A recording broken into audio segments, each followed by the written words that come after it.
give you another update this week because I've actually done a bit of stitching and I received some fabric in the mail yesterday. So just a couple things to show you. This shouldn't be too long. I did work more on Peony Pixie the past couple days. So I did finish, I was working on this side. No, this side. I finished this side, and this morning I actually started doing the Kreinik right up here. Now the Kreinik that you use for this is this one, for the wings. And it is 9294, number 4 braid. Yeah, that's gonna look really, really sparkly. And these white beads fit in between there. You know, in between all the way through. So I think that's looking fabulous. I really, really love it. Enjoy working on this one very much. And have quite a bit done for 2 weeks of work. Maybe 3 weeks. Not bad. One thing I wanted to talk about was a product that I am using that I received in my goodie bag when I went to the retreat at Salty Yarns in May. And it's highlighter tape. I know many of you have probably heard of this, but maybe don't quite know how to use it or why you use it. Here's how I used it. And this is going to require me showing you the pattern of Peony Pixie a little bit. But I wanted to put a demarcation on the bottom here because I only wanted to work on this section up. I don't know if I'm saying that right. So I put the tape and the straight line there so I would know where to stop with my highlighter, with my stitching. Now this tape peels right up, and I'm going to show you that it will peel right off without damaging the pattern beneath it. If you see I've peeled up a corner of it, and it's perfect. So it's removable, and there are many uses for it. I mean, you could, especially when working on a HAID, I guess, if you wanted to block off a 10 by 10 square, if you're stitching it that way, you could highlight just that square so your eye goes right to that. But yeah, I'm gonna use that tape for those kinds of things. But I know they come in other colors too. I just had gotten pink in my basket, but I think it comes in blue and green. So yeah, highlighter tape. I also started the beach project from Stony Creek yesterday. Now, when I use hand-dyed threads, I don't know if I've ever said this, I wind them on bobbins. Now this only calls for 4 hand-dyed threads, 3 weeks dye works, and a thread works. So yeah, I just wound them on bobbins and put their names. Yeah. So the finished piece will look like this on beach time.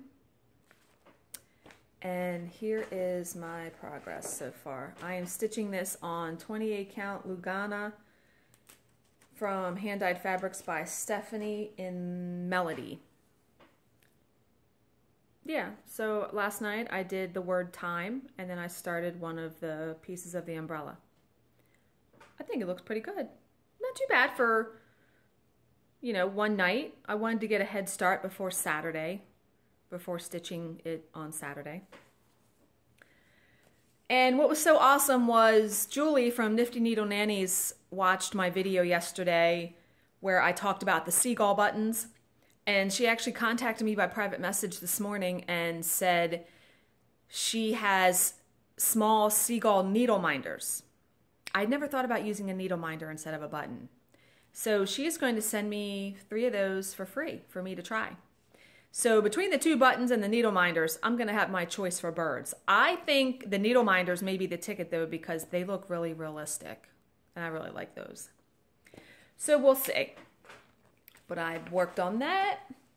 And then yesterday I had ordered a piece of fabric from Sunny Dyes Fabric in the hopes that it would be good for Mediterranean Renaissance Mermaid.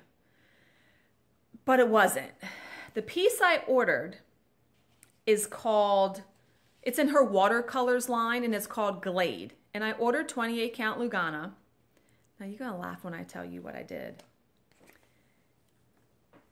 The fabric, I cut it. I cut it into 2 pieces. I'm gonna hold them both up. Now it was a piece that was 18 by 21. I think. No, it had to be bigger than that. No, it's a fat quarter, so 18 by 26. It was 21 by 26, that's what it was. Yeah, the fabric, this was the bottom, and this was the top. This was the top of it. So the whole piece was beautiful, but I was like, nah, that's not going to work for the mermaid. And I kept looking at the fabric and I thought, that would be really awesome though, as 2 separate pieces of fabric for 2 Nora Corbett designs that are smaller. So I've matched them up. So for this piece, which is like pink, white, and a little bit of yellow on the side, I figured this would look good on it.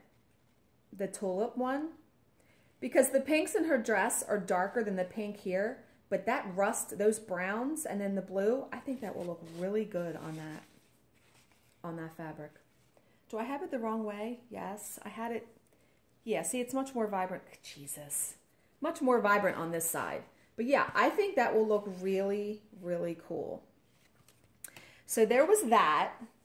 Now, the second piece, which I'll hold it up again so you can see it. It is really vibrant. Blues, greens, that. Okay. I had trouble finding a pattern that I already owned that I wanted to match it up. But the one that I picked was this. I'm still sort of on the fence about it, but let me try to... I think it'll look cool though. Especially the pinks. Because the middle one here is more purples. There's no purple in this. And the black will really stand out against this. So yeah, I'm thinking that's gonna work. But see, for me, the fabric has to speak to me to fit for a pattern. Like when I was doing the flip through of the Halloween magazine yesterday, and I came upon the one that I liked by Glendon Place, and I was like, oh my God, I know the perfect fabric, Kaleidoscope by Hand Dyed Fabrics by Stephanie. And like the fabric for Peony Pixie that I'm doing, Effervescent. It jumps out at me, it speaks to me, it says use this for this. And that's pretty much how I operate. So I'm still on the fence about that fabric. But I did receive also 3 fabrics from Stephanie that I had ordered. One of them was the fabric that I wanted for Raven Queen. These are all 28 count Lugana, and this is called Secret. I think this would be perfect for Raven Queen. It's like gray, pink, white. Yeah, really like that one. So I think that's perfect for that. And I had already ordered that fabric before I even had it in my head about Raven Queen, but then was looking through my patterns the other day and was like, ooh, yeah. And then the other 2 fabrics that I ordered, this is called Enchanted Glen. It is like purple, brown, green. Very pretty. Don't know what will go on that yet. I'll find something as stuff comes out, and yeah. And like yesterday, I've already picked out a fabric for the new Little House Needleworks coffee sampler that's coming out, where it's just all browns. I have the fabric from Fibrelicious called Cocoa Rose, which is like a purple with some brown. It's gonna look so awesome. The last fabric I got is called Soaring Dragonfly, and this is really pretty too. You know, I'm a sucker for those purples and blues, and yeah. This reminds me actually of her fabric called Discord, but Discord is much more blue. But yeah, love that. So that was it. Not too much. I am going to do some more stitching today after I get these videos uploaded. I am off work today, our job canceled. Tomorrow I am going to be going to my stitch night at the Stitching Post, meeting Jill for dinner at 5 o'clock. So we'll get some stitching done, and I am taking the Stony Creek one to work on.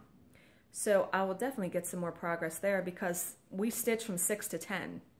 So yeah, I hope you all have a great weekend. I'll see you next week. Bye!